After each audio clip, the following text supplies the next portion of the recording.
Technology ఉన్న plant ఇది. అలాంటి పరిస్థితుల్లో ఎందుకు ఇది జరిగిందనే బాధ మా అందరు కలిగింది. నిన్న కరెక్ట్గా 4 గంటల 10 నిమిషాలకి ఇన్సిడెంట్ జరిగిన వెంటనే కలెక్టర్ గారు, సిపి గారికి ఇక్కడ వస్తాం జరిగింది. దాని తర్వాత గౌరవ హోంమంత్రి గారు, ఎంపీ గారు, మా పల్లా శ్రీనివాస్ గారు ఆయన వస్తాం జరిగింది. నిన్న తెలుసుకున్న వెంటనే రాత్రే కుమారస్వామి గారు వచ్చి సుమారుగా పొద్దున్న 2 వరకు మొత్తం చూసి తిరిగి ఆయన వెళ్తాం జరిగింది. వర్మ గారు కూడా ఇక్కడికి వస్తాం జరిగింది. గన్నబాబు గారు వస్తాం జరిగింది. ఎందుకంటే మా అందరు ఎన్డీఏ పైన ఉన్న బాధ్యత ఇది. కేవలం కుటుంబాలని ఆదుకుంటాం కాదు, కార్మికులకి అండగా నిలబడాలి, కార్మికులకు భరోసా ఇవ్వాలనేది మా అందరి ఉద్దేశం. ఇప్పుడు 8 మంది చనిపోతాం జరిగింది, 6 హాస్పిటల్లో ఉన్నారు. దాంట్లో నిన్న కుమారస్వామి గారు కూడా వచ్చి అదనంగా 25 లక్షల రూపాయలు ఎక్స్గ్రేషియా ఆయన ప్రకటించారు.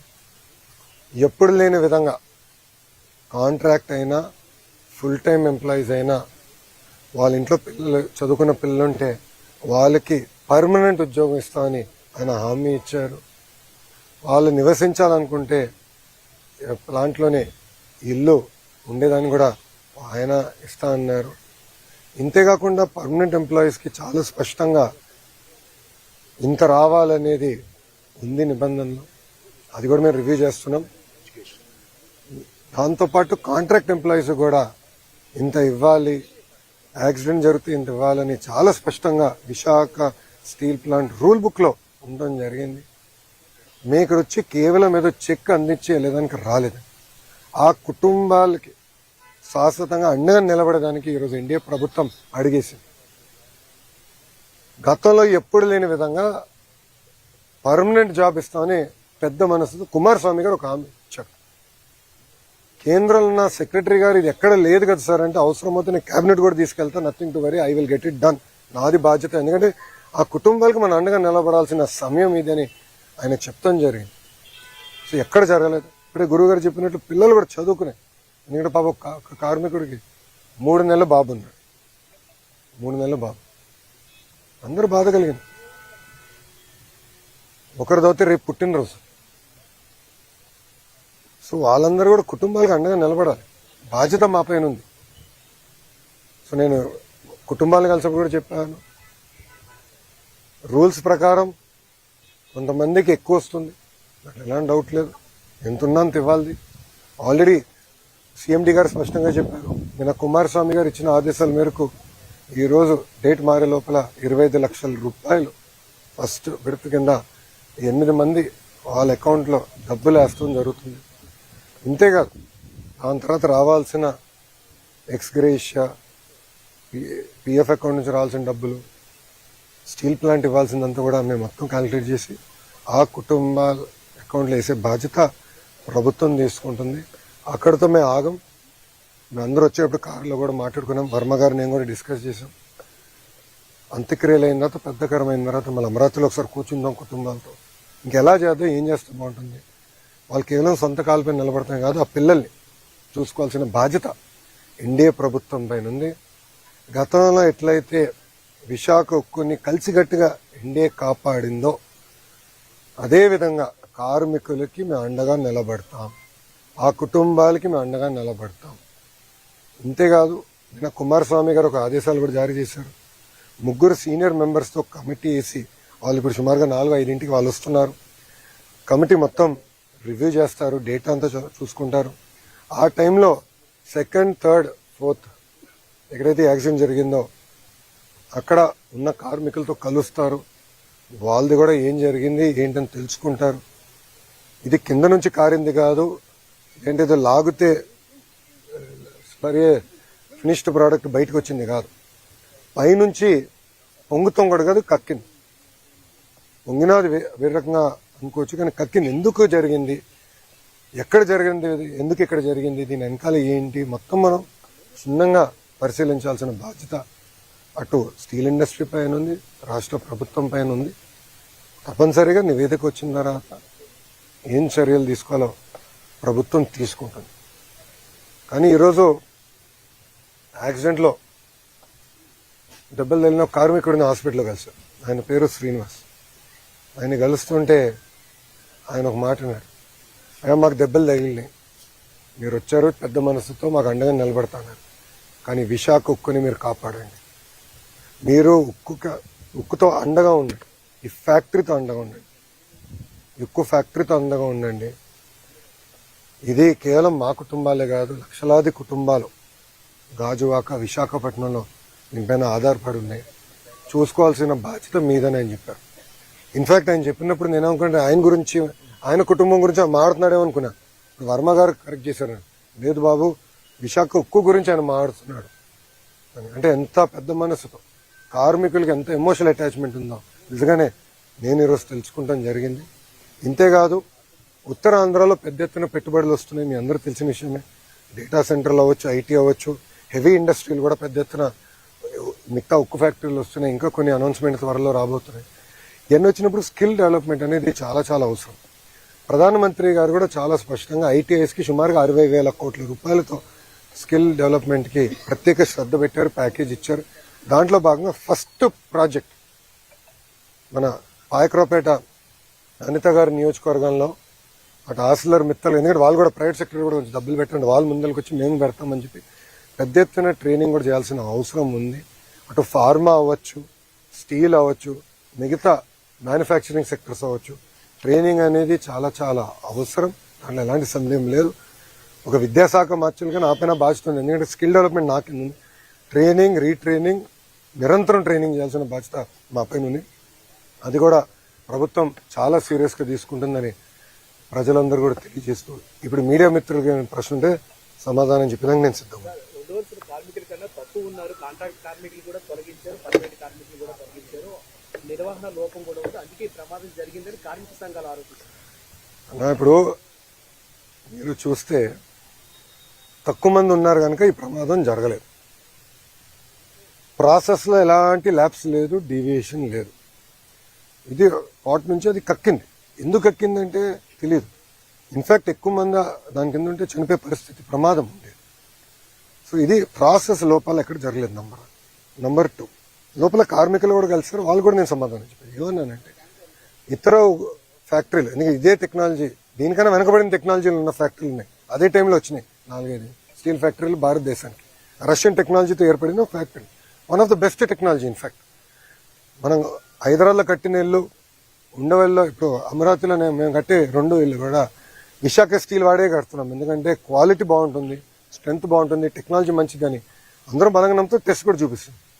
సో అక్కడ ఎంతమంది ఉన్నారు, ఇక్కడ ఎంతమంది ఉన్నారు, కమిటీ మొత్తం క్షుణ్ణంగా పరిశీలిస్తుంది, చేసి తగిన చర్యలు మేము తీసుకుంటాం. ఇది ఇంకోసారి జరగకూడదు అంటే అది ఎందుకు కక్కిందనే తెలుసుకోవాలి. మేము కింద ప్రాసెస్ లోపాలు జరిగితే మీరు అనేది కరెక్ట్, కానీ ఇక్కడ ప్రాసెస్ లోపం జరగదు. కెమికల్ రియాక్షన్ అంతా ముందల స్టేజ్లో జరిగిపోతుంది. ఫైనల్ మెటల్ వచ్చి ఇక్కడ నుంచి ఒక క్యూబ్గా తయారయ్యి రన్నింగ్ ప్రాసెస్ జరుగుతుంది. దాని తర్వాత ఇంకా మిగతా ప్రోడక్ట్స్ తయారవుతాయి. సో ఇక్కడ ఎలాంటి కంటామినేషన్ జరిగేదానికి, కెమికల్ ప్రాసెస్లో తప్పు జరిగేదానికి లేదు. కానీ ఎందుకు జరిగింది, ఎలా జరిగింది, ఏమైంది అనేది తెలుసుకోవాల్సిన అవసరం అందరికి. అక్కడ పనిచేసిన కార్మికులకు తెలియదు. ఎందుకంటే 30 సంవత్సరాల నుంచి అక్కడనే పనిచేసిన వాళ్ళు అన్నారు, సార్ మొదటిసారి జరుగుతుంది. సెక్షన్ ఇన్ఛార్జ్ 92 నుంచి పనిచేస్తున్నారు, ఆయన ఎప్పుడు చూడలేదు. సో ఎక్స్పర్ట్స్కే తెలియదు ఇది ఇక్కడ పనిచేసిన కార్మికులకి, పర్యవేక్షణలో ఉన్న లీడర్షిప్ కూడా తెలియదు. అందుకే ఎక్స్పర్ట్స్ వస్తున్నారు. ఎక్స్పర్ట్స్ వస్తే వాస్తవాలు తెలుసుకుంటాం, తగిన చర్యలు తీసుకుంటాం. అది అన్న మీరు ఒకటి 4 గంటల 10 నిమిషాలకి జరిగింది. ఇక్కడ ఉన్న 8 అంబులెన్సెస్ కూడా ఇమ్మీడియట్గా వెళ్ళినాయి. వాళ్ళందరినీ ఇమ్మీడియట్గా తరలిస్తాం జరిగింది. ఇది ఆసుపత్రులకి ఇమ్మీడియట్గా తరలిస్తాం కూడా జరిగింది.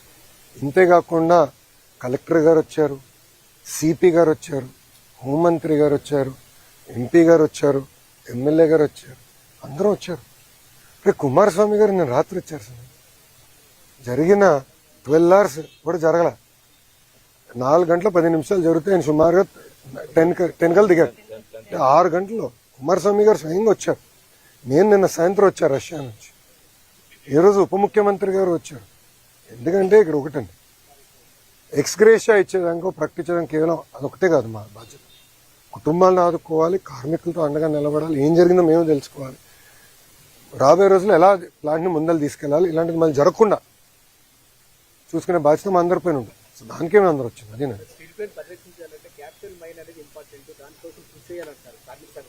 సార్ మీరు మళ్ళీ మళ్ళీ ఒకే మాట అంటున్నారు, కార్మిక సంఘాలు అంటున్నారు.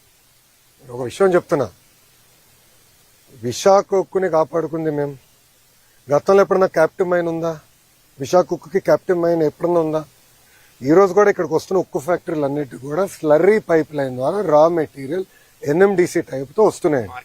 మార్కెట్ ప్రైస్ ఇది ప్రైవేట్ సెక్టర్ కానీ ఎవరికైనా కానీ మార్కెట్ ప్రైస్. ఈ రోజు మేము కారులో వస్తుంటే ఒక ప్రతిపాదన వచ్చింది, స్లరీ పైప్ లైన్ నుంచి విశాఖ ఉక్కు కూడా ఇవ్వాలి. కానీ దాని గురించి ఏనాడు ఏ కార్మిక సంఘ నాయకుడు మాట్లాడరు. కార్మికులు మాట్లాడుతున్నారు. నన్ను అడిగారు కార్మికులు, అన్న మీరు దీన్ని కూడా స్లరీ పైప్ లైన్ వేస్తే బాగుంటుంది నన్ను అడిగింది ఒక పని చేస్తున్న కార్మికుడు. తప్పనిసరిగా చేద్దాం, 100% చేయాలి. దానికి ఎక్కువ మనకి రైల్వే సైడింగ్ అన్ని కూడా ప్రాబ్లం లేదు. మనకి స్లరీ పైప్ లైన్ కూడా తీసుకొచ్చే బాధ్యత ప్రభుత్వం తీసుకుంటుంది. ఇది ఇప్పుడు మీరు చూడండి, ఇదే స్టీల్ ప్లాంట్ లాభాల్లోకి వెళ్ళింది, అద్భుతంగా చేసింది. సుమారుగా 10,000 కోట్ల ఎఫ్డి ఉండేది ఒక దశలో. తర్వాత కాంగ్రెస్ వాళ్ళు వచ్చారు. ఇదే ఇప్పుడున్న కార్మిక సంఘ నాయకులు కొంతమంది కాంగ్రెస్ వాళ్ళు ఉన్నారు, వాళ్ళని అడుగుతున్నా, మీరు డబ్బులు తీసుకెళ్లి వేరే రాష్ట్రాలకు ఖర్చు పెట్టారు. బరేలి అక్కడ ప్లాంట్ పెట్టుకోరు, అక్కడ పెట్టదు అన్నట్లు మీరు డబ్బులు పెట్టచ్చు కదా స్వామి. విశాఖకు డబ్బులు తీసుకెళ్లి పెట్టారు. తర్వాత జరిగిన పరిణామాలు మీకు తెలుసు, నష్టాల్లో కూరుకుపోయింది. 15,000 కోట్లు, ₹1 ₹2 కాదు. ఇది కేవలం కార్మికుల డబ్బులే కాదు, అందరి డబ్బులు. భారతీయులు అందరూ వాళ్ళు పన్ను కడితే కదా ఇది తీసుకొచ్చి పెట్టాము. భారతదేశంలో ఏ రాష్ట్రంలో ఇట్లా ప్రైవేటీకరణ జరగకుండా ఆపిన స్టీల్ ప్లాంట్ ఒకటి కూడా లేదు. అలాంటిది విశాఖ ఉక్కు కేవలం 1 and only ఎన్డీఏ ప్రభుత్వం ఆపింది. ఎందుకంటే మనకి ఎమోషన్ తట్టచ్చు, మనం కాపాడుకున్నాం. కార్మికులు చూసుకునే బాధ్యత నాది. ఈరోజు కార్మిక సంఘాల నాయకులే ఎంత బాధ వేసినట్టు వాళ్ళు మాట్లాడే విధానం చూస్తే, డబ్బులు ఇచ్చేయండి, డబ్బులు ఇచ్చేయండి అంటే డబ్బులు ఇచ్చి చేతులు దులుపుకుని వెళ్ళిపోమంటారు మమ్మల్ని. అదా మా బాధ్యత? నేనేమన్నా కుటుంబాలను మేము ఆదుకుంటాం, ఎస్ ఎక్స్గ్రేషియా ఇస్తామని చెప్పాం అంటే ఎలాంటి డౌట్ లేదు. ఒక ఆయన ఏమన్నాడంటే విచిత్రం, ఒక కార్మిక నాయకుడు ఏమన్నాడంటే, అసలు మీరు ప్యాకేజ్ ఇవ్వకుండా ఉంటే ప్లాంట్ తెరిసేది కాదు కదా, ప్లాంట్ తెరుచుకుని ఉంటే మనిషి చనిపోయాడు కాదు కదా. మాట్లాడే విధానం అండి ఇదే. మీడియా మిత్రులు ప్రజలు కూడా ఆలోచించండి దయచేసి. ఏంటిది? ఇప్పుడు నేను వెళ్ళింది ఏంటి, వాళ్ళు అడిగిన ప్యాకేజ్ కన్నా రెగ్యులర్ ఎంప్లాయీస్కి ఇంకెక్కువ వస్తుంది, దాన్ని కుడించమంటారు లేదు. మేము ఇంకోటి అవుట్సోర్సింగ్ కాంట్రాక్ట్ ఆర్ పర్మనెంట్ అయినా కూడా ఇద్దరికి ఉద్యోగాలుగా ఇస్తాను, పర్మనెంట్ ఉద్యోగం ఇస్తాను. భారతదేశంలో ఎక్కడ జరగలే. పెద్ద మనసుతో కుమారస్వామి గారు సెక్రటరీ గారితో పోరాడి తీసుకొచ్చిన నా ఒక నిమిషం నేను ఇవ్వాల్సిన అవసరం కూడా ఆయన పోరాడి తెచ్చిన, అది ఎన్డీఏకున్న చిత్తశుద్ధన. సో మేము ఇక్కడ కేవలం ఏదో డబ్బులు ఇచ్చేసి చేతులు దుప్పుకుని వెళ్ళాక రాలేదు. ఆ కుటుంబాన్ని అండగా ఉంటాం. మొత్తం అంత్యక్రియలు అయిన తర్వాత పెద్ద కరమైన తర్వాత కుటుంబాలు మేము కలుస్తాం. వాళ్ళ పిల్లల్ని చూసుకోవాల్సిన బాధ్యత కూడా మా పైన ఉంది. We understand that commitment. ఇప్పుడు ఎల్జీ పాలిమర్ ఇష్యూ తీసుకున్నాం. ఎల్జీ అనే సంస్థ డబ్బులు పెట్టాల్సింది ట్రస్ట్ లో. ఎన్డీఏ ప్రభుత్వం వచ్చే వరకు అది జరగలేదు. ఇప్పుడు ఎవరైతే మాట్లాడుతున్నారో వాళ్ళందరినీ ప్రశ్నిస్తున్నా. ఎల్జీ మేము ఎన్డీఏ ప్రభుత్వం వచ్చినంత వరకు ట్రస్ట్ లో పెట్టాల్సిన డబ్బులు వాళ్ళు పెట్టలా. మేమొచ్చి గన్నబాబు గారు, పల్లా గారు, ఎంపీ గారు, మేము పర్సనల్ గా తీసుకుని నేను 2-3 సార్లు కలిసి వాళ్ళు కలిసి ట్రస్ట్ తెప్పించాం. మిగతా కుటుంబాలన్నిటి కూడా రావాల్సిన నష్టపరిహారం మేము అధికారంలోకి వచ్చినా తెప్పించాం. అక్కడ పర్మనెంట్ గా ఒక ఆసుపత్రి కూడా తెరవాలి, దానికి కూడా నిధులు ఉన్నాయి, 50 crores ఉంది. ట్రస్టీస్ ఒక టైం తీసుకుంటే నేను ఎంపీ గారు కూడా చెప్పాను, మీరు కూడా మాట్లాడండి, హెచ్ఎం గారు కూడా మాట్లాడతారు, అవసరం నేను కూడా ఇన్వాల్వ్ అవుతాను. తప్పనిసరిగా హాస్పిటల్ కూడా తీసుకు. సో కేవలం ఏదో డబ్బులు ఇచ్చేయండి ఇచ్చారు, తర్వాత మర్చిపోయారు. అలాంటి బ్యాచ్ కాదు, జీవితాంతం గుర్తుపెట్టుకుంది. ఎందుకంటే వాళ్ళందరూ ఆంధ్రులు, తెలుగోలు. మనం కాకపోతే ఎవరు కాపాడతారండి వాళ్ళని? ఆ బాధ్యత ఇక్కడ ఉన్న మా అందరి పైన ఉంది, కేంద్రంలో ఉన్న ఎన్డీఏ పైన ఉంది. అందుకే 6 గంటల్లో కుమారస్వామి గారు వచ్చారండి, అది మాకు నచ్చుతుంది. ఇప్పుడు కార్మిక సంఘాలు కొన్ని రాజకీయ పార్టీలు వచ్చినాయి, వాళ్ళ నాయకులు ఎవరు నచ్చినారా? Straight question అడుగుతున్నానండి. వాళ్ళ నాయకులు ఒక్కరన్నా వచ్చారా పరామర్శించడానికి? కనీసం మాట్లాడారు ఎవరితో? వాళ్ళు మాట్లాడరు. అక్కడ కుటుంబాలతో నేను మాట్లాడుతుంటే మీరు ప్రాక్టీస్ చేయండి. కుటుంబాలతో నేను మాట్లాడుతున్నాను. నేను చెప్పాల్సిన అంటే కుటుంబాలకు చెప్తా. నేను కుటుంబాలకు చెప్పా, వాళ్ళు ఎవరు నన్నేవాడు, వాళ్ళు మళ్ళీ కలుస్తాను కూడా నేను చెప్పా. అది మాకు ఇప్పుడు లోపల కూడా కార్మికులు ఒక ఆయన దూరం నుంచి అరుస్తున్నాడు, నేను ఎందుకు అరుస్తున్నా, దగ్గర రా, ఇంపట్లేదు స్వామి దగ్గర అని తీసుకుని మేము మాట్లాడాం. మా పోలీస్ సోదరు కంగారు పడితే చెప్పిన, ఎందుకే మీకు కంగారు, పక్కరండి అందరిని కలిసి వెళ్తామని చెప్పి కలిసిన. సో ఆ చిత్తశుద్ధి ఎన్డీఏ ప్రభుత్వానికి ఉంది. కుటుంబాలను ఆదుకునే బాధ్యత మేము తీసుకుంటాం. మళ్ళీ విశాఖ ఉక్కుకి పూర్వ వైభవం తీసుకొచ్చే బాధ్యత కూడా మా పైన ఉంది, మేము చేస్తాం. ఓకేనా అమ్మా? కాంట్రాక్ట్ ఎంప్లాయీలు కూడా జాబ్ ఇవ్వడానికి పెట్టచ్చు. కానీ నిన్న బాధిత కుటుంబాలు ఏవైతే ఉన్నాయో మీ మాకు నమ్మసత్యంగా లేవు, కట్టేస్తారు, వెళ్ళిపోతారు.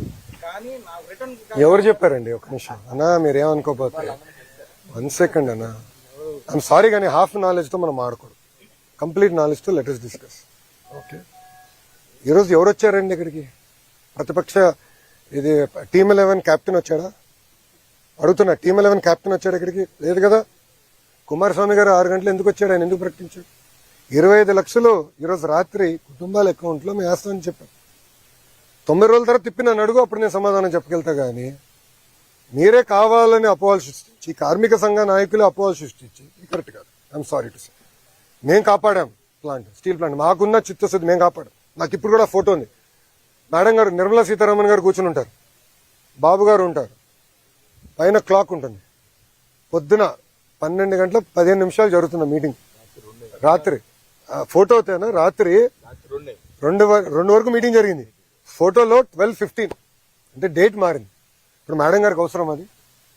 నిర్మలా సీతారామన్ గారికి అవసరమా అంతవరకు ఉండి మనతో చర్చించి ఇంత ప్యాకేజ్ ఇవ్వాల్సిన అవసరం మేడం గారికి లేదు అని మనకి చిత్తశుద్ధి. అందుకే మనం చెప్పింది మరో ముఖ్యమంత్రి గారికి ఆయనకున్న అనుభవంతో ఆయన చెప్తే అక్కడ వింటారు. ఎస్, బాబు గారు చెప్తున్నారంటే చాలా సీరియస్ చెప్తున్నారు.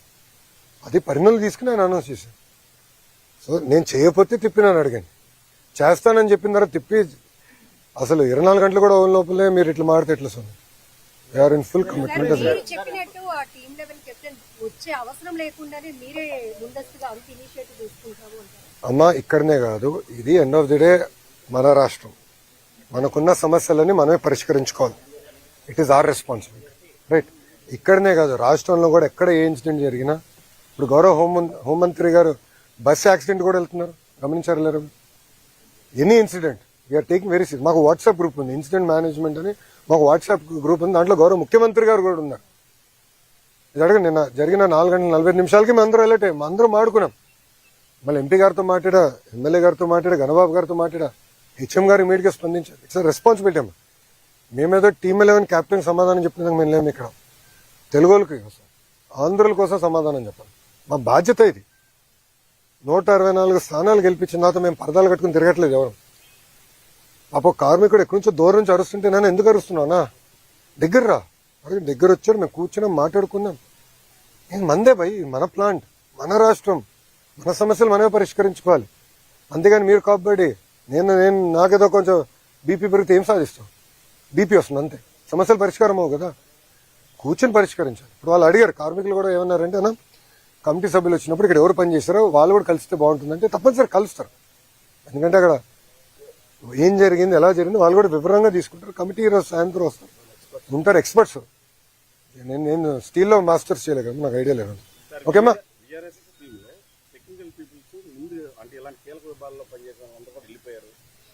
అది నివేదిక ఇవ్వనండి అన్న, వెళ్ళిపోతున్నాడు అంటే అన్ని ఊహాగానాలు. మీరు చెప్పింది ఏంటంటే కార్మిక సంఘ నాయకులు అంటున్నారు. మీరు ఇప్పుడు 3వ ప్రశ్న మీరు అడిగిన అన్ని ప్రశ్నలు అదొకటి వచ్చింది. ఎవరు అడిగారు కదా, కార్మిక సంఘ నాయకులు ఇది అన్నారు, కార్మిక సంఘ నాయకులు అంటున్నారు. వాళ్ళ సమాధానం చెప్పేదానికి నేను లేను. ఎవరు? అరే వాళ్ళు అడుగుతారు, వాళ్ళకేం పోయింది? వాళ్ళు ఆయన ఎంత బాధ అంటే చెప్పేసి వెళ్ళండి అంట. ఎంత బాధ వస్తుందండి. దానికన్నా ఎక్కువ వస్తుంది కొంత కుటుంబాలకని నేను అనుకుంటే చెప్పేసి మీరు వెళ్ళిపోండి. అదే మరి. ఇంకో నాయకుడు ఎంత బాధ అండి. మీరు తెరిపించారు కనుక జరిగిందంట. 15,000 కోట్ల రూపాయలు ప్యాకేజ్ ఇచ్చి మేము తెరిపిస్తే, మళ్ళీ నష్టాల్లో ఉన్న ప్లాన్ని తిరిగి తెరిపిస్తే, బ్యాక్లాగ్ జీతాలన్నీ కూడా చెల్లించి అన్ని స్ట్రీమ్ లైన్ చేసి ఇంకా నెల నెల పర్ఫెక్ట్ గా అన్ని స్ట్రీమ్ లైన్ చేసే పరిస్థితికి వచ్చి సంఘటన జరిగింది. బాధాకరం.